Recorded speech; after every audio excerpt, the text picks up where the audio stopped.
இதுக்கு தான் சங்கம் ஏன் சாதிக்காரை பற்றி நீ என்ன போலி வைக்கலன்னு சொல்கிறேன். எப்போ ரெகனைஸ்ட் யூனிவர்சிட்டி அது என்ரோல் பண்ணு. எப்பா நீ ஆந்திரா கர்நாடகா முடிச்சுட்டு வந்திருக்கிற, பணம் கொடுத்து வாங்கிட்டு வந்திருக்கேன்னா உங்களை சேர்க்க முடியாது. இப்போ முழுக்க ஸ்டேஷனில் போலீஸ்லாம் கட்ட பஞ்சாயத்து பேச வேண்டியது, கருப்பு பண்டு வெள்ளை சட்டையை போட்டுட்டு ஸ்டிக்கர் ஓட்டிட்டு ரோட்டில் போய் போலீஸ்காரன் தகராறு பண்ண வேண்டியது. அதாவது பார் கவுன்சில் ஆஃப் தமிழ்நாடுக்கு வந்து இதில் பொறுப்பு கிடையாதுன்னு வச்சுங்களேன். இந்தியாவில் 1.5 கோடி வக்கீல்ல 20% போலி நீதிபதிகளுக்குள்ளேயும் சாதி இருக்கு. நிறைய பேர் சாதிபதியா இருக்கானே. சாதியை அடிப்படையாக வைத்து சங்க தேர்தல் நடக்குது. அவர் ஒரு ஓட்டுக்கு 400 ரூபா கொடுத்தாரு. இப்போ இந்த எலெக்ஷன் முடிஞ்ச உடனே ஒரு இன்ப சுற்றுலா இருக்கு. சரக்கு, பணம், சுற்றுலா. சார் வணக்கங்க. வணக்கம் சார். சார் நம்ம இப்போ திருச்சிராப்பள்ளி வழக்கறிஞர்கள் சங்கத்துக்கு தேர்தல் வருகிற ஏப்ரல் 8ஆம் தேதி நடைபெறுவதை அறிவிச்சிருக்கிறாங்க. அதையொட்டி தேர்தல் பிரச்சாரங்கள் ஒரு பக்கம் போயிட்டு இருக்கு. இந்த சூழல்ல உங்க தரப்புல இருந்து திருச்சிராப்பள்ளி வழக்கறிஞர்கள் சங்கத்துல போலி வழக்கறிஞர்கள் இருக்கிறாங்க அப்படின்னு ஒரு குற்றச்சாட்டை முன்வைக்கிறீங்க. அது எப்படி போலி வழக்குரைகள்னு எப்படி சொல்றீங்க? அதாவது போலி வழக்குரைஞர்கள்னா என்னன்னா, இந்த ஆந்திரா கர்நாடகத்துல போய் படிக்காமையே 1 லட்சம் 2 லட்சம் கொடுத்தாங்கன்னாக்கா லா டிகிரி கொடுத்துருவாங்க. சரிங்க சார். அந்த லா டிகிரியை வாங்கி வச்சுக்கிட்டு இங்க பார்ல அந்த பார் கவுன்சில்ல வந்து என்ரோல் பண்ணிக்கோங்க. அது ஒண்ணு. அது எல்எல்பின்னு சொல்றது. எல்எல்பின்னு சொல்றது. சரி. ரெண்டாவது வந்து சொந்தமாவே லா டிகிரி எல்லாம் அச்சடிச்சுக்காங்க. அந்த அச்சடிச்சு டிகிரி லா டிகிரி சர்டிபிகேட்டு, டிகிரி சர்டிபிகேட்டு, இன்னும் சொல்ல போனா 10th +2 எல்லாம் கையிலே எழுதி மார்க் ஷீட்லாம் கொண்டாந்து கொடுத்துருக்காங்க. சரி. நீங்க கையில எங்கேயாவது எழுதி பார்த்துருக்கீங்களா? 10th மார்க் ஷீட், +2 மார்க் ஷீட்லாம் கையில எழுதி அதுதான் மார்க் ஷீட். ஒருவேளை அவங்க ஒரு 60-70களில் படிச்சவங்களா? 60-70களில் படிச்சா செத்துருப்பாங்கல்ல. சமீபத்துல. சரிங்க. அதாவது 2002 2010 எல்லாம் அதுக்கான வாய்ப்புகள் இல்ல. எல்லாமே கம்ப்யூட்டரைஸ் ஆயிடுச்சுல. அந்த மாதிரி சொந்தமா அச்சடிச்சுக்கிட்டு வந்து பார் கவுன்சில்ல போய் பதிவு பண்ணி அது வர்றவங்க. இந்த 2 வகையான பேர் தான் வந்து போலி வழக்குரைஞர்கள் நாங்க சொல்றோம். சரி. அதாவது தமிழ்நாட்டுல வந்து கிட்டத்தட்ட அரசு சட்டக்கல்லூரிகள் 10 இருக்கு. அந்த 10 சட்டக்கல்லூரிகள்ல படிச்சு இங்க பார் கவுன்சில்ல பதிவு பண்ணி இங்க எங்களோட திருச்சிராப்பள்ளி வழக்கறிஞர் சங்கத்துல உறுப்பினராக சேர்ந்தவங்க எல்லாம் நாங்க வந்து ஒரிஜினலான அட்வொகேட்ஸ் அப்படின்னு நாங்க சொல்றோம். சரிங்க சார். மீதி எல்லாத்தையும் போலின்னு சொல்றோம். இப்ப பாத்தீங்கன்னா எங்க சங்கத்துல பாத்தீங்கன்னாக்கா சொசைட்டி ரெஜிஸ்ட்ரேஷன் ஆக்ட்ல படி எங்களோட சங்கத்தை பதிவு பண்ணிருக்காங்க. அப்ப இந்த பதிவு பண்ணிருக்கிறது பாத்தீங்கன்னாக்கா அதுல உறுப்பினர்களாக 1809 பேர் இருக்கிறாங்க. சரிங்க சார். அதுக்கு பிறகு பாத்தீங்கன்னாக்கா 1/1 ஓட்டுன்னு ஒரு சிஸ்டம். அது 1/1 ஓட்டுன்னு என்னன்னாக்கா ஒரு சங்கத்தில் உறுப்பினராக இருக்குவேன், அதே சங்கத்தில் வாக்களிப்பேன். இப்ப இந்த 1/1 ஓட் அப்படின்ற அடிப்படையில பாத்தீங்கன்னா 1200 பேர் இருக்கிறாங்க. சரிங்க. சொசைட்டி ரெஜிஸ்ட்ரேஷன் ஆக்ட்ல வந்து 1809 பேர் உறுப்பினராக இருக்கிறாங்க. சரி. இதுல வந்து 1/1 ஓட்டுல வந்து பார் கவுன்சிலுக்கு அனுப்பின லிஸ்ட்ல 1200 பேர் இருக்காங்க. மீதி 610 பேர் என்ன எப்படி வந்தாங்க இங்க? 610 வழக்கறிஞர்கள் இங்க வந்திருக்கிறாங்களே எப்படி? இப்ப அந்த 1/1 ஓட்டுங்கிறது எங்க செல்லுபடி ஆகுது, எங்க செல்லுபடி ஆகுது? அதாவது 1/1 ஓட்டுன்றத பாத்தீங்கன்னா பெரும்பான்மையான வழக்கறிஞர்கள் வந்து தவறுதலா புரிஞ்சிருக்கிறாங்க. அது நான் வழக்கறிஞர்களை நான் குறைவா மதிப்பிட்டு சொல்லல. சரிங்க. நான் அந்த உச்சநீதிமன்ற பிறப்பித்துள்ள ஒரு தீர்ப்பு, அந்த தீர்ப்பின் அடிப்படையில நான் சொல்றேன். சரி. என்ன சொல்றாங்கன்னாக்கா, அதாவது பின்னாடியே சொன்னா உங்களுக்கு புரியும். கண்டிப்பா. அதாவது சுப்ரீம் கோர்ட் பார் அசோசியேஷன் இருக்கு. அந்த சுப்ரீம் கோர்ட் பார் அசோசியேஷன்ல வந்துட்டீங்கன்னா 9000 உறுப்பினர்கள் இருக்காங்க. 9000 உறுப்பினர்கள்ல 2500 பேர் தான் ஆக்டிவ் பிராக்டிஸ் சுப்ரீம் கோர்ட்ல. சரி. டெய்லி அங்க வந்து அதுல 2500 பேர் தான். அப்ப மீதி 6500 பேர் யார் அப்படின்னு கேட்டாக்கா இந்தியா முழுக்க இருக்க வக்கீலுங்க வந்து அங்க வந்து அவங்க சங்கத்துல சேர்ந்துக்குவாங்க. சங்கத்துல சேர்ந்துட்டு உறுப்பினரா இருப்பாங்க. எலெக்ஷன் வருதுனாக்கா யாருக்கு அவங்க ஓட்டு போடுறது? 6500 ஓட்டு இல்லையா? 6500 ஓட்டு யாரு நிக்கிறாங்களோ, இப்ப உதாரணத்துக்கு பார்த்து சென்னையில இருப்பாரு, அவரு சுப்ரீம் கோர்ட் பார் அசோசியேஷன்ல மெம்பரா இருப்பாரு, இங்க இருந்து போய் அங்க எலெக்ஷன்ல நிப்பாரு, ஜெயிச்சிருப்பாரு. சரி. அப்போ உண்மையா 2500 பேர் அங்க நிக்கிறாங்க பாத்தீங்களா, இருக்கிறாங்க, ஆக்டிவ் பிராக்டிஸ் பண்றாங்க பாத்தீங்களா, அவங்களால வந்து ஜெயிக்க முடியாது, பிரதிநிதித்துவம் போகாது. ரெண்டாவது அவங்க அந்த 2500 பேரு நீதிமன்றத்துல என்ன கஷ்டப்படுறாங்களோ அவங்களோட, அதாவது லீகலா என்னென்ன சில சிரமங்கள்லாம் இருக்கும், அந்த சிரமங்கள்ல வக்கீல் சங்கம் மூலமா போய் சொல்ல முடியாத சூழல் ஏற்பட்டுருது. Okay okay. புரியுதுங்களா? இப்ப 2000 சரிங்க. பேர் ஆக்டிவ் பிராக்டிஸ் பண்றாங்க. அவங்களுக்கு ஏதாவது பிரச்சனைகள் ஏற்படும். ஃபைலிங்ல, நம்பரிங்ல இது மாதிரி பிரச்சனைகள் ஏற்படும். அதெல்லாம் வந்து தங்கள் சங்கத்தின் மூலமா சொல்ல முடியாத சொல்றாங்க. ஏன்னாக்கா இந்த 6500 பேர் இந்தியா ஃபுல்லா இருந்து வர்றாங்க. அவங்க ஆக்டிவ் பிராக்டிஸ் கிடையாது. அவங்களுக்கு உங்களோட பிரச்சனைகள் தெரியாது. சோ என்ன பண்ணாங்கன்னா அந்த சுப்ரீம் கோர்ட் பார் அசோசியேஷன்ல இந்த 1 பார் 1 ஓட் அப்படின்ற ஒரு சிஸ்டம் கொண்டாங்க. 1 பார் 1 ஓட்டுனாக்கா இது ஒரே பார்ல உறுப்பினரா இருக்கணும், ஒரே பார்ல ஓட்டு போடணும். வேற எந்த பார்லயாவது நீங்க உறுப்பினரா இருந்தாவோ ஓட்டு போட்டீங்கன்னாவோ இந்த சங்கத்துல இருக்கிறது உங்களுக்கு தகுதி இல்ல அப்படின்னு தீர்மானம் கொண்டாந்தாங்க. அந்த தீர்மானம் பாஸ் பண்ணாங்க. அத சில வழக்கறிஞர்கள் என்ன பண்றாங்கன்னாக்கா எதிர்த்து அந்த முனிசிபல் கோர்ட்ல போய் இன்ஜெக்ஷன் வாங்குறாங்க. இந்த 2 தீர்மானத்துக்கும் 1 பார் 1 ஓட்டுக்கு வந்து இன்ஜெக்ஷன் வாங்கிடுறாங்க. அத வந்து உடனே சுப்ரீம் கோர்ட் பார் அசோசியேஷன் என்ன பண்றாங்க, சுப்ரீம் கோர்ட்டுக்கு கொண்டு போய் ரிட் பெட்டிஷன் ஃபைல் பண்றாங்க. சரிங்க. சோ அங்க ஸ்பெஷல் லீவ் பெட்டிஷன் ஃபைல் பண்றாங்க. அத விசாரிச்ச சுப்ரீம் கோர்ட் நிறைய விஷயங்களை டிஸ்கஸ் பண்றாங்க. 6500 பேர் இந்தியா ஃபுல்லா இருந்து வந்துட்டு போறான்னா அவங்க இங்க என்ன தெரியும், அவங்களுக்கு இங்க இருக்க நடக்கிற பிரச்சனைகள் தெரியாது, கோர்ட் பத்தியான சிஸ்டங்கள் தெரியாது, அது எப்படி இருக்க முடியும். நிறைய சீனியர் கவுன்சில் எல்லாம் அமிக்கஸ் கூரியா இது பண்ணி நிறைய விஷயங்களை சொல்றாங்க. சரிங்க சார். சோ அதனால 1 பார் 1 ஓட்டுன்றது த்ரூ அவுட் இந்தியா இருக்கிறதா நல்லது அப்படின்னு சொல்றாங்க. இத பார் கவுன்சில் ஆஃப் இந்தியா ஒத்துக்குச்சு 1 பார் 1 ஓட்டுன்றத. அதை பேஸ் பண்ணி தமிழ்நாடு பார் கவுன்சில் ஒத்துக்குச்சு. அதாவது ஒரு சங்கத்துல ஒருத்தர் உறுப்பினரா இருந்தோம்னா அந்த சங்கத்துல அவர் தான் உறுப்பினரா இருக்கணும், அங்கதான் ஓட்டு போடணும். சரி. இப்ப இங்க திருச்சியில பாத்தீங்கன்னாக்கா விமன் பார் அசோசியேஷன் இருக்கு. சரிங்க. விமன் அட்வொகேட்ஸ் அசோசியேஷன் இருக்குது. சிட்டி பார் அசோசியேஷன் இருக்குது. சரிங்க. கிரிமினல் பார் அசோசியேஷன் இருக்குது. சரி. இப்ப எங்க சங்கத்துல பாத்தீங்கன்னா திருச்சிராப்பள்ளி பார் அசோசியேஷன் இருக்கு. மொத்தம் 4 சங்கம் இங்க இருக்கு. 4 சங்கம் இருக்கு. சரி. இந்த 4 சங்கத்துல நம்மள உறுப்பினரா இருக்காங்க. இப்போ ஒரு பெண்ணா இருந்தாங்கன்னா 4ல இருக்க முடியும். ஒரு ஆணா இருந்தா 3ல இருக்கலாம். இப்ப இந்த 4 சங்கத்துல உறுப்பினரா இருக்கிறாங்க. இவங்க எப்படி எப்படி அர்த்தம் கொண்டுக்கிறாங்கன்னாக்கா, நான் எல்லா சங்கத்திலயும் உறுப்பினரா இருப்பேன், ஓட்டு போடுறது திருச்சிராப்பள்ளி பார் அசோசியேஷன்ல தான் ஓட்டு போடுவேன், அதான் 1 பார் 1 ஓட்டு அப்படின்னு புரிஞ்சுக்கிறாங்க. தீர்ப்பு என்ன சொல்லுதுன்னா, ஒரு சங்கத்துல உறுப்பினராரு, ஒரு சங்கத்துல ஓட்டு போடு. சரி. இதுதான் 1 பார் 1 ஓட்டு. சரி. ஆனா எங்க வக்கீலுங்க என்ன புரிஞ்சுக்கிறாங்கன்னா, நான் சுப்ரீம் கோர்ட் பார் அசோசியேஷன்ல கூட உறுப்பினரா இருப்பேன், ஹைகோர்ட் பார் அசோசியேஷன்ல உறுப்பினரா இருப்பேன், மதுரை ஹைகோர்ட் பார் அசோசியேஷன்ல உறுப்பினரா இருப்பேன், டிஸ்ட்ரிக்ட் கோர்ட் பார் அசோசியேஷன்ல உறுப்பினரா இருப்பேன், எல்லா அசோசியேஷன்ல நான் உறுப்பினரா இருப்பேன். ஆனா ஓட்டு போறது திருச்சிராப்பள்ளி பார் அசோசியேஷன்ல தான் ஓட்டு போடுவேன். இதுதான் 1 பார் 1 ஓட்டு. மொத்தத்துல நான் ஒரு இடத்துலதான் நான் ஓட்டு போடுறேன் அப்படின்னா, ஆனா அது அல்ல, அது தவறு. சரி. அதாவது ஒரு சங்கத்துலதான் நீங்க உறுப்பினரா இருக்க முடியும்.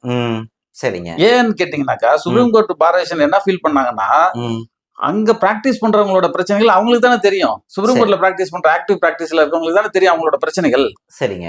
அப்ப நீங்க டிஸ்ட்ரிக்ட் கோர்ட்ல பிராக்டிஸ் பண்ணீங்கன்னாக்கா அந்த வக்கீல் தான் திருச்சி டிஸ்ட்ரிக்ட் கோர்ட்ல என்னென்ன பிரச்சனைகள் நடக்குது, மேஜிஸ்ட்ரேட் கோர்ட்ல என்ன பிரச்சனை நடக்குது, சப் கோர்ட்ல என்ன பிரச்சனை நடக்குது, முனிசிபல் கோர்ட்ல நடக்குது, டிஸ்ட்ரிக்ட் கோர்ட்ல என்ன பிரச்சனை நடக்குது, நம்பரிங்ல இருந்து ஃபைலிங்ல இருந்து என்னென்ன பிரச்சனைகள் நடக்குதுன்னு அவங்களுக்கு தான் தெரியும். சரி. இப்ப எங்கேயோ ஒரு வக்கீல் வந்து இப்போ மதுரையில ஒரு வக்கீல் இருக்காரு, மதுரையில அங்க இருந்து இங்க மெம்பரா இருந்தாரு வச்சுக்கலாம், இங்க நடக்கிற பிரச்சனைகள் எப்படி தெரியும் அவருக்கு? சரி. இப்ப நான் அந்த இடத்துல ஒரு எளிமையான கேள்வி. இப்ப நீங்க திருச்சியிலே 4 வகையான சங்கம் இருக்குன்னு சொல்லிட்டீங்க. திருச்சிராப்பள்ளி வழக்கறிஞர்கள் சங்கத்தை தான் தாய் சங்கம்னு சொல்றாங்க. இப்ப பெண் வழக்கறிஞர்கள் சங்கத்துலதான் உறுப்பினரா இருக்க முடியும்னா உங்க சங்கத்துல சேர முடியாத சூழல் வந்துருது இல்ல? அப்ப பெண்களுடைய பிரதிநிதித்துவம் இல்லாம போகுது இல்ல? அதை எப்படி பாக்குறீங்க? இல்ல, நாங்க என்ன சொல்றோம்னா, நீங்க விரும்பினால் இந்த தாய் சங்கம்னு சொல்றாங்க பாத்தீங்களா? ஆமா. இந்த தாய் சங்கத்துல நீங்க உறுப்பினரா இருக்கலாம். அப்ப அவங்களுக்கு ஆப்ஷன் ஒண்ணுதானே கொடுக்கு. அவங்க ஒரு இயல்புல ஒரு பெண்ணா இருந்தாங்கன்னா, ஒண்ணு அவங்க வந்து நான் வந்து பெண் வழக்கறிஞர்கள் சங்கத்திலே நான் இருந்துக்கிறேன், அங்கேயே உறுப்பினரா இருந்துக்கிறேன், அங்கேயே ஓட்டு போட்டுக்கிறேன் அப்படின்னு வராங்க. அப்ப அவங்களுக்கு ஒரு பிரச்சனைன்னு சொன்னா உங்களை நாட முடியாம போயிடும் இல்லையா? நீ சங்கத்துல உறுப்பினர் இல்ல. அவங்க வந்து பாத்தீங்கன்னா அவங்க அசோசியேஷனா இருக்காங்க. பெண்கள் வந்து அவங்க தனி சங்கமா இருக்கிறது ஒரு நல்ல ஒரு விஷயம்னு வச்சுங்களேன். அதுல அவங்களோட விஷயங்களை பேசலாம். அவங்க வந்து பிரச்சனைகள் ஏதாவது இருந்துச்சுன்னா டிசிஜன் அணுகலாம், அல்ல மத்த நீதிபதிகளை அணுகலாம், அவங்க பிரச்சனைகளை சால்வ் பண்ணலாம். காரணம் என்னன்னா, அவங்க தன்னம்பிக்கையா நிக்கலாம், சொந்த காலில் நிக்கலாம், அவங்க பிரச்சனைகளை அவங்க ஃபேஸ் பண்ணலாம்.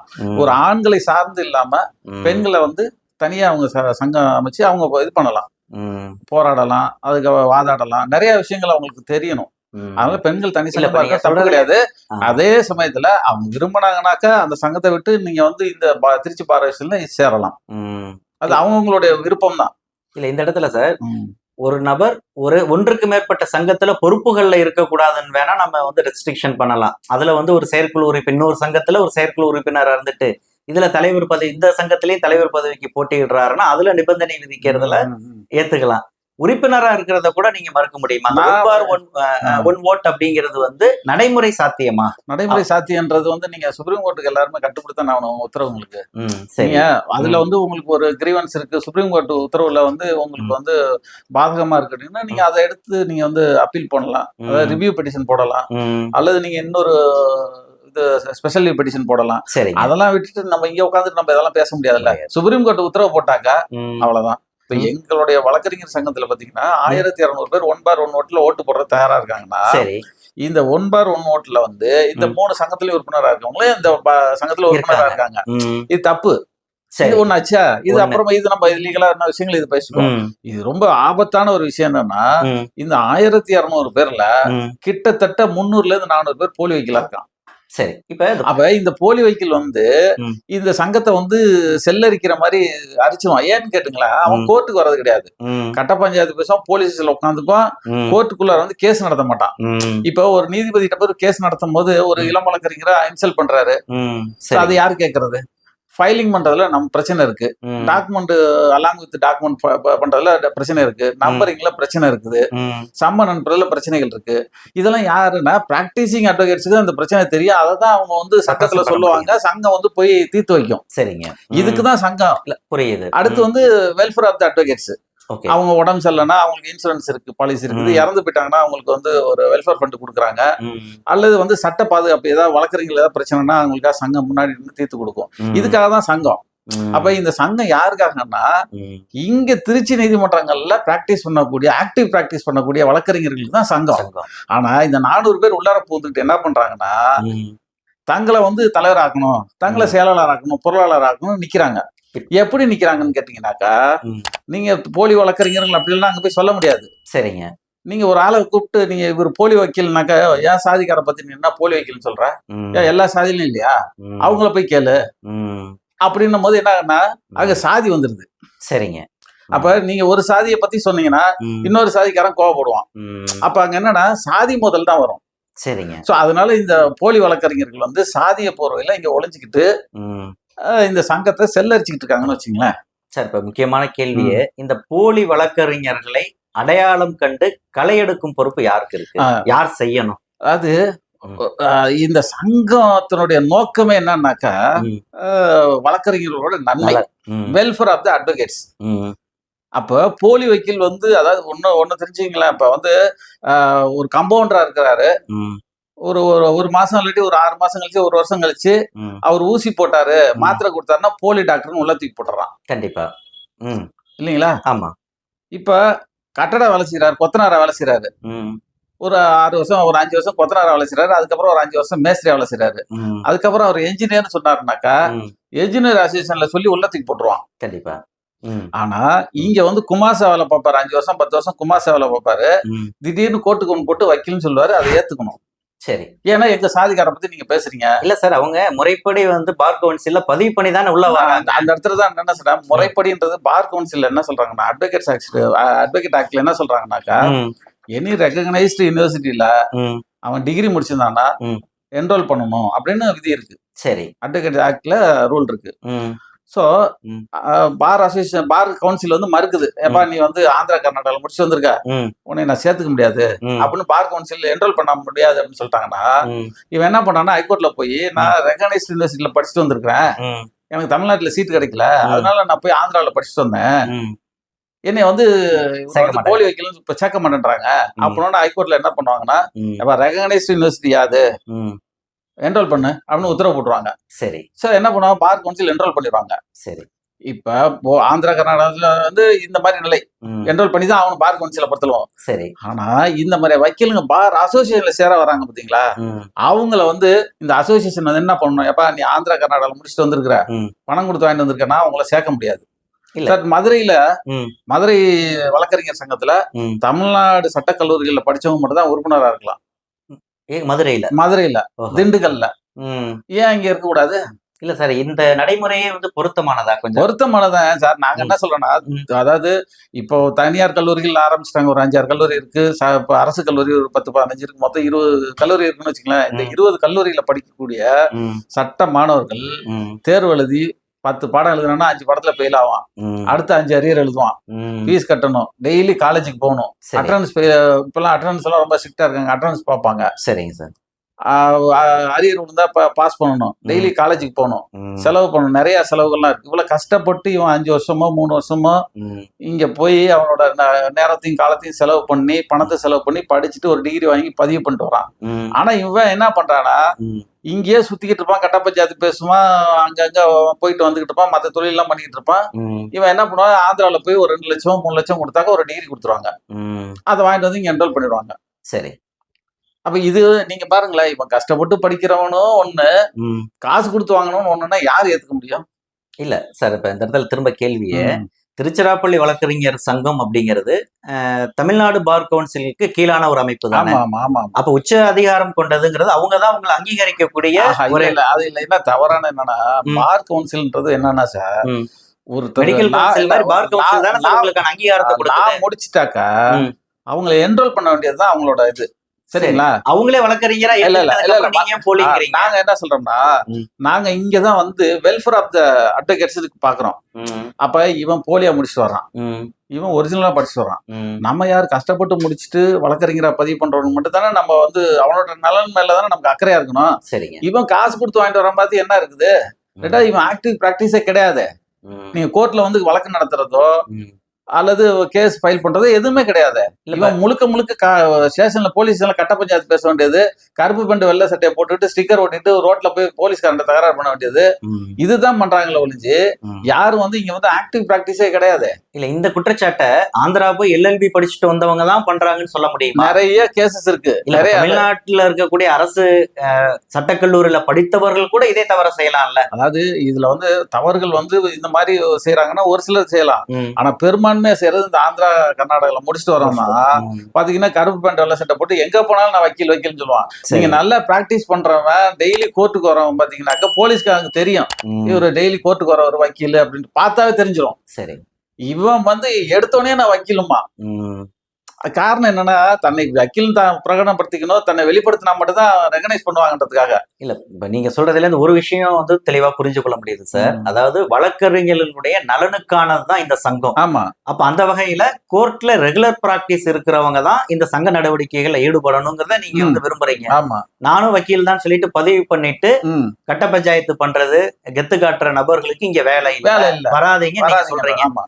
அது ஓரளவு அது வந்து என்னன்னா, தேர்தல் அவங்க நின்னாலே மத்தவர்கள் வந்து அந்த மாதிரி நபர்களை புறக்கணிச்சுட்டு போறாங்க.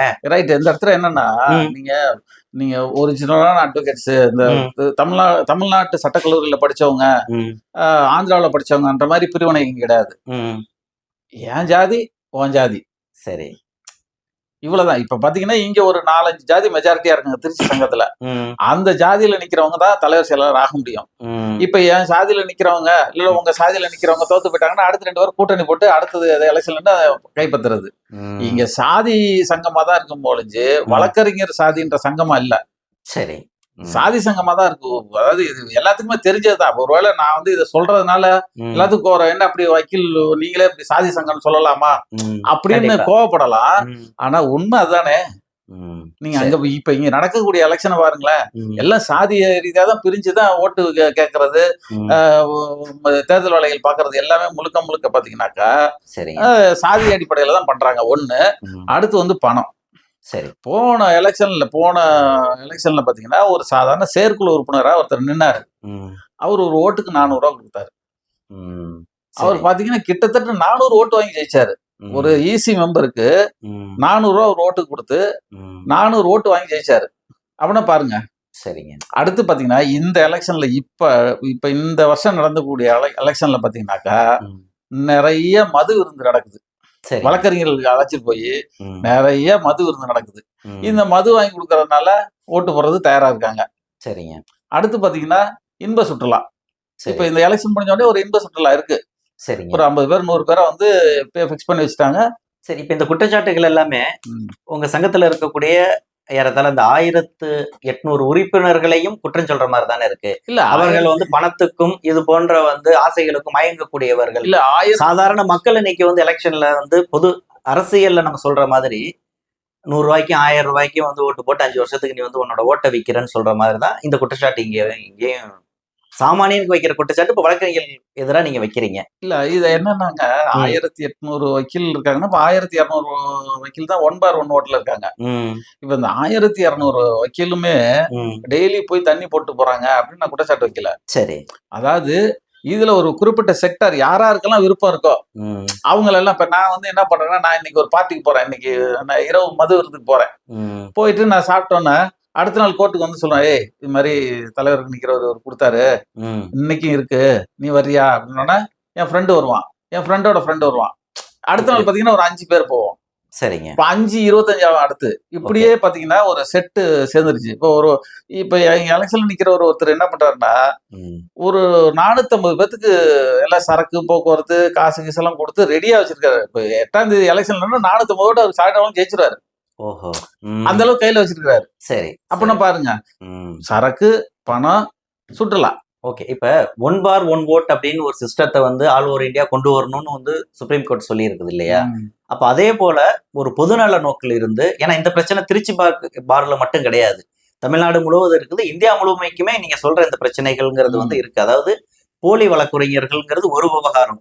அந்த போலியிலே நீங்க சொல்ற மாதிரி ஆந்திரா, கர்நாடகா இந்த போன்ற பல்கலைக்கழகங்கள்ல இருந்து வாங்கிட்டு வர்றதுங்கிறது ஒண்ணு. இன்னொரு ரகம் நீங்க சொல்றது சொந்தமா அச்சடிக்கிறது. ஆமா. அப்ப முதல் ரகம் கூட ஓரளவுக்கு ஏற்கத்தக்கதா இருக்குது. இந்த 2வது ரகம் அவங்களால வந்து கண்டுபிடிக்க முடியாத அளவுக்கு எப்படி அது வந்து ரூபா நோட்டே அடிக்கிறான். இல்ல ஓகே சார், அதை நம்ம வெரிஃபை பண்ண முடியாத இடத்துலயா இருக்கிறோம். அந்த அளவுக்கு சிஸ்டம் வந்து ஃபெயிலியரா? அதான் சொல்லணும். ஏன்னா நானே கண்ணார பார்த்தேன். சரி, 10th மார்க் ஷீட்டை கையில எழுதிட்டு வர்றான். கேட்டா நான் தொலைஞ்சு போச்சு, அதனால டூப்ளிகேட் வாங்கிட்டு வரேன்னு சொல்றான். டூப்ளிகேட் யாராவது கையில எழுதி கொடுப்பாங்களா? அப்ப நீங்க சொல்ற 10th +2 எல்லாம் கையில எழுதி வாங்கிட்டு வரான். இதுக்கு என்ன சொல்லுவீங்க? இதையும் பார் கவுன்சில் வந்து என்ரோல் பண்ணிட்டு இங்க பார் அசோசியேஷன்ல வந்து மெம்பரா சேர்றதுக்கு வர்றான். ஓகே, இப்ப நீங்க இதை எப்படி சொல்லுவீங்க? நீங்க இது போலி தானே, பார்த்தாவே தெரியுது போலி வைக்கலன்னு. கண்டிப்பா இல்ல. நான் என்ன சொல்றேன், அந்த மாதிரி ஒரு கோரிக்கை எதுவும் தமிழ்நாடு பார் கவுன்சில் முன்பாக எதுவும் வைக்கப்பட்டிருக்கு? அதாவது போலிகளை கண்டறிவதற்கான ஒரு சிறப்பு திட்டம் இல்ல. அதாவது பார் கவுன்சில் ஆஃப் தமிழ்நாடுக்கு வந்து இதுல பொறுப்பு கிடையாதுன்னு வச்சுங்களேன். சரி, அதாவது இல்ல யார் செய்யணும், அந்தந்த அசோசியேஷன் தான் செய்யணும். இப்ப நான் வந்து இங்க திருச்சிராப்பள்ளி பார் அசோசியேஷன் நடக்குதுன்னா, இந்த பார் அசோசியேஷன் தான் எதுக்காக நடத்துறாங்க? வழக்கறிஞர்களுடைய நலனுக்காக நடத்துறாங்க. சரி, அப்ப நலனை பாதிப்பது எது? போலி வழக்கறிஞர்கள். ஏன் அவனை சேர்க்கிற? சரிங்க, அவனை சேர்க்க மாட்டேன்னா வேலை முடிஞ்சு போச்சு. இல்ல நீங்க சேர்க்காம மட்டும் இருந்துடக்கூடாது சார். அவர்களை அடையாளம் கண்டு இவர்கள் வந்து போர்ஜரியான டாக்குமெண்டின் அடிப்படையில போலி வழக்கறிஞர்களா பதிவு செய்யப்பட்டிருக்காங்க, நீங்க கம்ப்ளைண்ட் சேர்த்துல பண்ணணும். அதாவது என்னன்னா, முதல்ல ஐடென்டிஃபை பண்ணணும். ஆமா, என்னன்னா இப்ப எங்க இதுல வந்து ஒரு 4-5 ஜாதி மெஜாரிட்டியா இருக்காங்க சார். சரிங்க, ஒவ்வொரு ஜாதியை சேர்ந்தவங்களும் கிட்டத்தட்ட ஒரு 50ல இருந்து 100 பேர் வரலையும் போலி வக்கீல் இருக்காங்க. சரிங்க சார். அப்படின்னா பாருங்களேன் எவ்வளவு இருக்காங்கன்னு. ஒரு 5 ஜாதியை சேர்ந்தவங்க ஒவ்வொரு ஜாதியிலும் 50 பேர் இருக்கிறான் போலி வக்கீல். அந்த போலி வக்கீல்லாம் இந்த மாதிரி ஆட்களோட பின்னாடி போய் நின்னுக்கிறான். நம்ம இவன் போலி வக்கீல்னா ஏன் சாதிகாரனை பத்தி என்ன நீ பேசுற? உன் ஜாதியில இல்லையா, இல்ல அவன் ஜாதியில இல்லையா? இப்படி சாதியை தான் பேசுறாங்களே ஒழிஞ்சு வக்கீலுக்கு எதிரானவன், இவன் ஒரு போலி, அதனால இவன் சங்கத்துல சேர்க்க கூடாது அப்படின்ற நிலை மாறி போய் சாதி தான் இங்க மெயினா இருக்கு. சரி, என்ன பண்ண முடியும்? சரி, இந்த பிரச்சனை எப்படி தீர்க்கணும்னு நினைக்கிறீங்க? நான் என்ன சொல்றேன்னா, வழக்கறிஞர் சங்கம் தான் இதை தீர்க்க முடியும். வழக்கறிஞர் சங்கம் வந்து தங்களுடைய சட்ட விதிமுறைகள்ல மாத்தணும். தமிழ்நாடு சட்டக்கல்லூரிகளில் படிச்சவங்க மட்டும் தான் இங்க உறுப்பினரா இருக்காங்கன்னு சட்ட விதியை மாத்திட்டாங்கனாவே போலி வக்கீலுங்க யாரும் வர முடியாது சார். இப்ப அந்த இடத்துல நீங்க அப்படி மாத்திட்டீங்கன்னா, நான் முன்னாடியே சொன்ன மாதிரி இன்னொரு சிக்கல் வருது. அதாவது தமிழ்நாடு பார் கவுன்சில் அவரை வழக்கறிஞரா அங்கீகரிக்கிறது, அவர் பிராக்டிஸ் பண்றாரு. ஆனா சங்கத்துல நீங்க உறுப்பினரா சேர முடியாதுன்னு அவர் வந்து தனித்து அவர் ஒரு சங்கம் ஆரம்பிச்சுக்கிட்டோம். அப்ப போலி வழக்கறிஞர் சங்கம் ஆரம்பிச்சுக்கிறேன். ஏன் கேளுங்களேன், அவன் ஏன் போலி வக்கீல் ஏன் தனி சங்கம் ஆரம்பிக்க மாட்டான்றானா? ஈஸியா அது போலி சங்கையா போலி வக்கீல்னு சொல்லினோம்னா அது அவமானமா இருக்கும். இல்ல என்ன அவமானமா இருக்குன்றதுக்காக தான் இதுல இருக்க 400 பேர் தனி சங்கம் ஆரம்பிக்க மாட்டேங்கிறான். ஏங்க ஒரு பெண்கள் வந்து தனி சங்கம் ஆரம்பிச்சிருக்காங்க. இன்னும் சொல்ல போனா சிட்டி பார் அசோசியேஷன் வந்து பாத்தீங்கன்னா 200 பேர் MCOல பிராக்டிஸ் பண்றாங்க. அவங்க திருச்சிராப்பள்ளி சிட்டி பார் அசோசியேஷன் ஆரம்பிச்சிருக்காங்க. எப்படி ஆரம்பிச்சாங்க? எங்களுக்கானது வேணும்பா. பெண்கள் என்ன சொல்றாங்க? எங்களுக்கானது வேணும்பா. அதே மாதிரி கிரிமினல் சைட் ப்ராக்டிஸ் பண்றவங்க கிரிமினல் பார் அசோசியேஷன் வச்சிருக்காங்க. அது எங்களுக்கான நாங்கள் கிரிமினல் சைட் ப்ராக்டிஸ் பண்றவங்க நாங்களாம் அங்க இருக்கணும் அப்படின்னு சொல்லி அவங்க தனியா ஆரம்பிச்சிருக்காங்க. சரிங்க. ஏன் எங்களை போலி நீ சொல்ற நாங்க ஒரு சங்கம் ஆரம்பிக்கிறோம்னா நான் ஆரம்பிக்க மாட்டான். காரணம் என்னன்னா போலின்னு அசிங்கப்பட்டு போயிடுவான். அதனால வந்து என்னன்னா ஒரிஜினலோட சேர்ந்துக்கிட்டோம்னு வச்சுக்கலாம், நானும் வைக்கல் சொல்லிக்கலாம். இப்ப அந்த ஒரு காரணத்துக்கு அப்படி பார்த்தா இப்ப யார் வேணாலும் திருச்சி வழக்கறிஞர்கள் மத்தியில ஒரு புது சங்கத்தை தோற்றுவிக்க முடியுமா? அப்ப சாதிக்கு ஒரு சங்கம் தோன்றிடலாமே. அது வந்து அதுதான் சாதிக்கு ஒரு சங்கமா தோணுனாக்க வெளிப்படையா தெரிஞ்சு போயிடும். சரி. அதனால எப்படின்னாக்கா ஒரு சாதி வந்து இன்னொரு சாதியை அடிமைப்படுத்தணும் இங்கேயும். அதுதான் இங்க நடந்துகிட்டு இருக்குன்னு வச்சுங்களேன். சரி. வெளியில ஊர்ல எப்படி நடக்குது, இந்த ஜாதி மெஜாரிட்டியா இருக்கோ மீதி இருக்கிற ஆளுகளை அடிமையா வச்சிருக்கிற மாதிரி என் சாதி நான் என் ஆளுதான் ஓட்டு போடுவான், நீங்களாம் நாங்க சொல்றதை கேட்டுட்டு இருக்கணும் அப்படின்னும் போது அந்த சாதி இருக்கிறதுக்காக மீதி 2 சாதி இருக்கு பாத்தீங்களா, அவங்க கூட்டணி போட்டு அடுத்து ஜெயிச்சிருவாங்க. அடுத்து ஜெயிச்சு நீ போன வருஷம் நீங்களை எப்படின்னா இல்ல நாங்க உங்களை பண்றோம் அப்படின்னு. அப்ப நீங்க சாதியின் நலன் தான் அங்க இருக்க ஒழிஞ்சு வழக்கறிஞர்களால பின்னுக்கு தள்ளப்பட்டுச்சு. நீங்க சொல்ற மாதிரி இந்த அட்வொகேட் ஆக்ட்ஸ் 1961ல 24/1 அந்த செக்ஷன்ல அவரு இந்திய குடிமகனா இருக்கணும், 21 வயது நிரம்பியவரா இருக்கணும், லால வந்து டிகிரி மூணு இருந்தா ஒரு அட்வொகேட் அவங்களே அனுமதிச்சாங்க. நீங்க ஏன் அனுமதிக்க மாட்டேங்கிறீங்க? நாங்க ஏன் அனுமதிக்கிறோம்னா நாங்க வெல்ஃபேர் பாக்குறோம். இந்த சட்டத்தை நீங்க வந்து திருத்தம் கொண்டு வாங்க. இல்ல சார், இப்ப ஏன்னா இது வந்து தமிழ்நாட்டுல வந்து நீங்க ஆந்திரால முடிச்சவன் கர்நாடகால முடிச்சவன் போலின்னு நம்ம சொல்லிடலாம். சரி. ஆனா த்ரூ அவுட் இந்தியால 1.5 கோடி பேர் இருக்கான் சார் வக்கீல். சரிங்க சார். 1.5 கோடி பேர்ல 20% போலி வக்கீல்னு சுப்ரீம் கோர்ட் சொல்லுது சார். அது இல்ல 20% சுப்ரீம் கோர்ட் சொல்லுது போலி வக்கீல். அப்ப 1.5 கோடி வக்கீல்ல 20% போலி வக்கீல்னு சொன்னா எவ்வளவு வருதுன்னு கிட்டத்தட்ட 30 லட்சம் பேர் வராங்க. கண்டிப்பா கண்டிப்பா 30 லட்சம் பேர் போலி வக்கீல்னு சொல்றாங்க. அப்ப 30 லட்சம் பேருமே ஆந்திரா கர்நாடகால முடிக்கல, அங்கங்க வந்து வச்சிருக்காங்க. ஆமா, அங்கங்க ஃபேக் இருக்கு. சோ அந்த ஃபேக்க வந்து திருத்தணும், அதை சரி பண்ணுன்றதுக்காக தான் 1/1 ஓட்டு, certificate of practicing, place of practicing, இது எல்லாமே பார் கவுன்சில் ஆஃப் இந்தியா கொண்டு வந்தது. கொண்டு வந்து உங்களை கட்டுப்படுத்த முடியலன்னு வச்சுங்களேன். ஏன் சார்? ஆமா, அதான் சாதி சார். என்ன சொல்றேன், அப்ப ஒண்ணு இல்லைங்க, நீங்க முறைப்படுத்த வேண்டியது தமிழ்நாடு பார் கவுன்சில தான். அங்கேயும் சாதி தானே.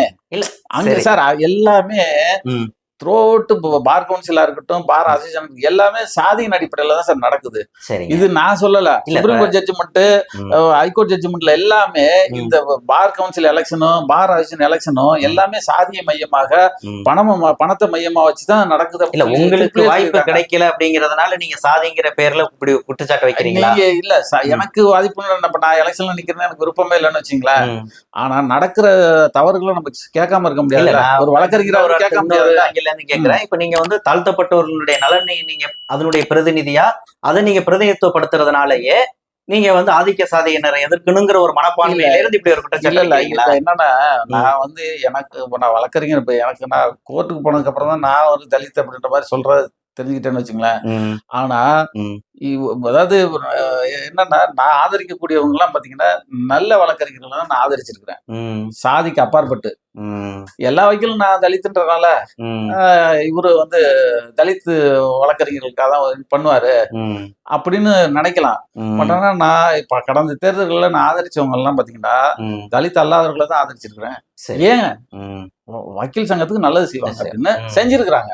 இல்ல இப்ப நானும் இந்த இடத்துல அந்த மாதிரி வழக்கறிஞர்களும் நம்ம ஆதரிச்சிருக்கோம். சாதிக்கு அப்பாற்பட்டு சாதின்னு பேரை சொல்லாமலேயே நீங்க ஏன் சாதிக்கு பின்னாடி ஒளிஞ்சிக்கிறாங்கன்னு சொல்லாம வழக்கறிஞர்கள்ல போலியை வந்து ஒழிப்போம், வழக்கறிஞர்கள்ல நான் ப்ராக்டிசிங் இருக்கக்கூடிய வழக்கறிஞர்கள்ல ஒதுக்குவோம் அப்படிங்கிற மாதிரி கோரிக்கையை முன்வைங்க. அந்த மாதிரிதான் கோரிக்கை நம்ம முன் வச்சுட்டு இருக்கோம். போலி வழக்கறிஞர்கள் ஒழிப்போம் அப்படிதான். அதாவது என்னன்னா இப்ப 800 பேர் வந்து ஒரிஜினல் அட்வொகேட்ஸ் இருக்கிறாங்க.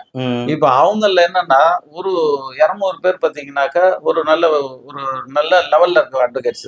அவங்க சங்கத்துல வந்து நலன் வந்து அது எப்படி போகுது அப்படின்றலாம் அவங்களுக்கு கவலை கிடையாது. அவங்க வந்து பிராக்டிஸ் பண்ணாங்க போயிடுவாங்க. மீதி 600 பேர் இருக்காங்க பாத்தீங்களா, இந்த 600 பேர்த்துல கிட்டத்தட்ட 300 பேர் அப்படி இப்படின்னு வர்றவங்க தான். ஒரு கேஸ் 2 கேஸ் இருக்கும், இல்லாட்டி வாரத்துக்கு 4 கேஸ் இருக்கும், அந்த மாதிரி வர்றவங்க. மீதி 300 இருக்கு பாத்தீங்களா, அந்த 300 அட்வொகேட்ஸ் பாத்தீங்கன்னா டெய்லி பிராக்டிஸ் பண்றவங்க. சரிங்க சார். சோ அப்ப அவங்க மத்தியில பாத்தீங்கன்னா இந்த எதிர்ப்பு இருக்குது. அதாவது போலி வக்கீலால நம்ம பாதிக்கப்படுறோம் அப்படின்றது இருக்குது. அப்ப பாருங்கன்னா இந்த ஒரு 200 கொஞ்சம் அதாவது எப்படின்னா எலைட் அட்வொகேட்ஸ் இருக்காங்க பாத்தீங்களா, அவங்க இதை பத்தி எல்லாம் கண்டுக்கவே மாட்டாங்க. அவங்களுக்கு பிரீஃப் வரும், அவங்க கேஸ் நடத்துவாங்க, காசை வாங்கிட்டு போயிடுவாங்க. இங்க அட்வொகேட் அசோசியேஷன்ல என்ன நடந்தாலும் அவங்களுக்கு அதை பத்தி கவலை கிடையாது. மீதி ஒரு 200 பேர் என்ன பண்ணுவாங்கன்னா, அதாவது இப்படி ரெகுலர் பிராக்டிஸ் கிடையாது அவங்களுக்கு. அப்ப மீதி ஒரு 400 பேர் இருக்காங்க பார்த்தீங்களா? இந்த 400 பேரும் பார்த்தீங்கன்னாக்கா, இந்த போலி வக்கீல எதிர்க்கிறதுல அவங்க உறுதியா இருக்கிறாங்க. அந்த இடத்துல என்னன்னா, இப்ப நான் உறுதியா இருக்கிறேன்னு சொன்னாக்கா, சாதி வந்துரும். சரி, இப்ப இந்த இடத்துல இன்னொன்னு, இப்ப இது போன்ற இந்த போலி வழக்கறிஞர்கள் தான் வெளியில போய் கெத்து காட்டிட்டு பல இடங்கள்ல சர்ச்சைக்கு சிக்கிறாங்கன்னு சொல்றீங்க. போலீஸை மிரட்டுறது, கட்ட பஞ்சாயத்துல ஈடுபடுறது, ஹெல்மெட் போடாம போயிட்டு கூட நான் வக்கீல்ல வந்து எகிர்றது, இதெல்லாம் நடக்குது. பல சம்பவங்களை பாக்குறோம். அப்ப அது போன்ற தருணங்கள்ல போலீஸுக்கும் அவங்களுக்கும் வாக்குவாதம் ஆகுது அல்லது கைகலப்பாகுதுன்னா, நீங்க எங்க அட்வொகேட் அடிச்சிட்டீங்க, நீங்க பாய்காட்ல நிக்கிறீங்க, அது தப்பு இல்ல. ஆமா, அதை எப்படி நீங்க பாக்குறீங்க? அதுதான் சார், நீங்க என்ன புரிஞ்சுக்கிறது என்னன்னா, எங்க சங்கத்துல வந்து சாதி வக்கீலா தான் பாக்குறான். ஒரு வக்கீல் போலியா நல்ல வக்கீல் அப்படி பாக்குறது கிடையாது. என் சாதி வக்கீல் அவ்வளவுதான். அவரு போலியோ ஒரிஜினலோ அதை பத்தி எனக்கு கவலை. ஏன் சாதி வக்கீல் அடிச்சுட்டாங்க, பாய்காட் பண்ணணும், போலீஸ் ஸ்டேஷன்ல முற்றுகையிடணும், அப்படிதான் போதே ஒழிஞ்சு இங்க போலி வக்கீல் நல்ல வக்கீல் அப்படின்ற மாதிரி எந்த இதுவுமே இல்ல. இங்க சாதி அவ்வளவுதான். திரும்பவும் நீங்க அந்த இடத்துல சாதியை தான் கொண்டு வரீங்க சார். இதுதான் சார் உண்மை. நீங்க வந்து என்னன்னா, நீங்க இப்ப நடக்கக்கூடிய எலெக்ஷன்ல இருக்க கேண்டிடேட்ட போய் விசாரிச்சு பாருங்களேன். சரிங்க, சாதி ரீதியா தான் நடந்துட்டு இருக்கு. இல்ல நான் சொல்லாம நான் வழக்கறிஞர்கள்ல வந்து நல்லவங்க கெட்டவங்க போலி அப்படிங்கிற மாதிரி வந்து அங்க அப்படி தரம் பெறீங்களா? அங்க தரம் நான் தான் பிரிச்சுட்டு உட்காந்துருக்கணும். நான் தான் தரம் பிரிச்சுட்டு உட்காந்துருக்கணும் போலிச்சு. சரி, அங்க யாரும் தயாரா இல்லை. ஆனா இப்ப நீங்க சொல்ற வாதத்துல இருந்து இந்த போலி வழக்கறிஞர்களை கட்டுப்படுத்துறது, அதாவது அடையாளம் காணுவது அந்தந்த மாவட்ட அசோசியேஷன் தான் பண்ணணும். சரி, பண்ணுனாக்கா போலி வக்கீல் ஒருத்தனும் வரமாட்டான் சார். நீங்க இந்த அசோசியேஷன்ல சேர்ந்தோம்னாக்கா உங்களுக்கு சட்ட பாதுகாப்பு இருக்கு சார். நீங்க போலீஸ் ஸ்டேஷனுக்கு போலாம். அங்க ஏதாவது பிரச்சனைனா சங்கம் வந்து நிக்கும். நீங்க செத்து போயிட்டீங்கன்னா இப்ப எங்க சங்கத்துல இருந்து உடனடியா 1 லட்சம் கொடுக்குறாங்க. பார் கவுன்சில இருந்து 10 லட்சம் கொடுக்குறாங்க. எனக்கு இந்த மாதிரி சாதியை நான் பாக்கல. ஆனா நீங்க சாதியா இருக்கிறதுனால என்னையும் சாதியா பாக்குறாங்க. அது உங்களோட பார்வையில இருக்கிற கோளாறு ஒழிஞ்சு நான் எனக்கு ஒன்றும் கோளாறு இல்ல. நல்லவரை காட்டினீங்கன்னா நான் ஓட்டு போடுறேன், நல்லவங்களை நிக்கிறதா பின்னாடி நிக்கிறேன், அவ்வளவுதான். ஃபைனலா வந்து அந்த போலி வழக்கறிஞர்கள் விவகாரத்திலேயே வந்துருவோம். இது நீங்க சொல்ற மாதிரி திருச்சியில இருக்கிற பிரச்சனை கிடையாது, தமிழ்நாட்டோட முடியிற பிரச்சனை கிடையாது, ஆல் ஓவர் இந்தியா இருக்கக்கூடிய பிரச்சனை. இப்ப 1 பார் 1 ஓட் அப்படிங்கிற மாதிரி இந்த போலி வழக்கறிஞர்களை அடையாளம் காண்பதற்கும் அவர்களை வந்து இந்த பிராக்டிஸ்ல இருந்து ஒதுக்கி வைக்கிறதுக்கும் அதுக்கு என்ன செய்யணும் நீங்க ஒரு திட்டத்தை முன்வைக்கிறீங்க அல்லது என்ன ஆலோசனை சொல்ல வரீங்க? சார், நான் என்ன சொல்லணும்னா, இந்த போலி வழக்கறிஞர்களை ஒழிச்சோம்னாக்கா இதை நல்லா டெய்லி பிராக்டிஸ் பண்றாங்க பாத்தீங்களா, அவங்களுக்கு ரொம்ப பிரயோஜனமா இருக்கும். அதுக்காக என்ன பண்ணணும்னா, பார் அசோசியேஷன் தங்களுடைய பைலாவை திருத்தணும். முதல்ல இவங்கள இந்த சங்கத்திலே சேர்க்க கூடாது. சேர்க்காம இருந்தாவே நீங்க அந்த சுப்ரீம் கோர்ட் உதாரணத்துக்கு ஆமா, இப்ப பாத்தீங்கன்னா இப்ப 800 பேர் இங்க தேர்வாங்க. ஒரிஜினல் அட்வொகேட்ஸ் 800 பேர் தருவாங்க. அந்த 800 பேர் சந்தா கட்டுறதுல வந்து அவங்களுக்கான வெல்ஃபேர்ல பண்ணலாம்ல. இப்போ 1 லட்சம் இறந்து போனா 1 லட்சம் கொடுக்கறது 2 லட்சம் கொடுக்கலாம்ல. 400 பேர்த்த வரட்டி விட்டுறலாம்ல. இந்த 800 பேர் கட்டுற பணத்துலதான் சார் இவன் 400 பேர் வாங்கிட்டு போறான். சரி, அப்ப இந்த 800 பேர் கட்டுறான். 800 பேர் 1 லட்சத்தை 1.5 லட்சம் ஆக்கலாம், 2 லட்சம் ஆக்கலாம். ஒரு அட்வொகேட் ஆக்சிடென்ட் ஆகி போயிட்டாரு, எமர்ஜென்சிக்கு ஒரு 1 லட்சம் பணம் கொடுக்கலாம் சங்கத்துல இருந்து. தப்பு இல்லையே, அதை செய்யலாம்ல. அப்ப இவன் போய் அடி வாங்குவான், உதவாங்கல, ஆக்சிடென்ட் ஆகும், இவனுக்கும் 1 லட்சம் கொடுக்கணும். யாரும் இந்த 400 கோர்ட்டுக்கு வர மாட்டாரு, பிராக்டிஸ் இருக்காது. இல்ல இப்ப நீங்க சொன்ன மாதிரி சார், இது ஆல் ஓவர் இந்தியா பிரச்சனையா இருக்கிறதுனாலயே நீங்க மட்டும் திருச்சியில உட்காந்துக்கிட்டு போலி வழக்கறிஞர்கள் நான் பிராக்டிஸ் ஜாதிக்கு பின்னாடி போய் ஒளிஞ்சுக்கிறாங்க நீங்க சொன்னீங்க அப்படின்னு சொன்னா, இயல்பா அந்த எதிர்கேள்வி வருது இல்ல, என் ஜாதியில மட்டும்தான் வந்து அப்படின்னு போகும். அப்ப திருச்சியில மட்டும்தான் இருக்கானா, புதுக்கோட்டையில இல்லையான்னு அடுத்தது கேள்வி வரும். அடுத்தது சென்னை பார் கவுன்சில்லயே இல்லையான்னு அடுத்தது கேள்வி வரும். அப்ப இது அப்படியே நீண்டுகிட்டே தானே போகுது. அப்ப இதுக்கு ஒரு நிரந்தர தீர்வுங்கிறது வந்து ஆல் ஓவர் இந்தியாவில தானே வந்து நடத்தியா? நிரந்தர தீர்வுன்றது நான் ஒரு பெரிய பவர்ஃபுல்லா இருந்தா நிரந்தர தீர்வுகள். இப்ப நான் ஒரு சிறு பொறி தான், அவ்வளவுதான். திருச்சியில இருக்கக்கூடிய 4 சங்கங்களும் ஒருங்கிணைந்து ஒரு தீர்மானத்தை நீங்க நிறைவேற்றலாம்ல, அதுக்கு முயற்சி நீங்க 4 சங்கத்துல கிரிமினல் பாராஜில முழுக்க பாதிக்கு மேல போலியா இருக்கானே சார் அங்க. சரி, கிரிமினல் பாராஜில பாதிக்கு மேல போலியா இருக்கான். சரி, சிட்டி பாராஜன் எம்சிஎஃப் அட்வொகேட்ஸ்ல பாத்தீங்கன்னா அதுல பாதிக்கு பாதி போலியா இருக்கிறான். சரிங்க.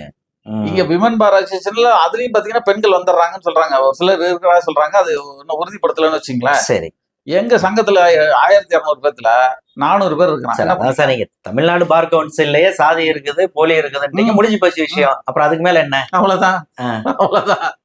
இதுதான் உண்மை. உண்மைதான் சார். என்னன்னா ஒருவேளை இந்த வீடியோ பாக்குறவங்க என்ன சொல்லுவாங்க, என்ன ஒரு சாதியை பத்தி பேசிக்கிட்டு இருக்காரு, ஒரு டிக்னிட்டியான ப்ரொஃபஷன் இது, ஒரு நோபல் ப்ரொஃபஷன். நோபல் ப்ரொஃபஷன்ல எப்படி நீங்க சாதியை பத்தி பேசலாம்?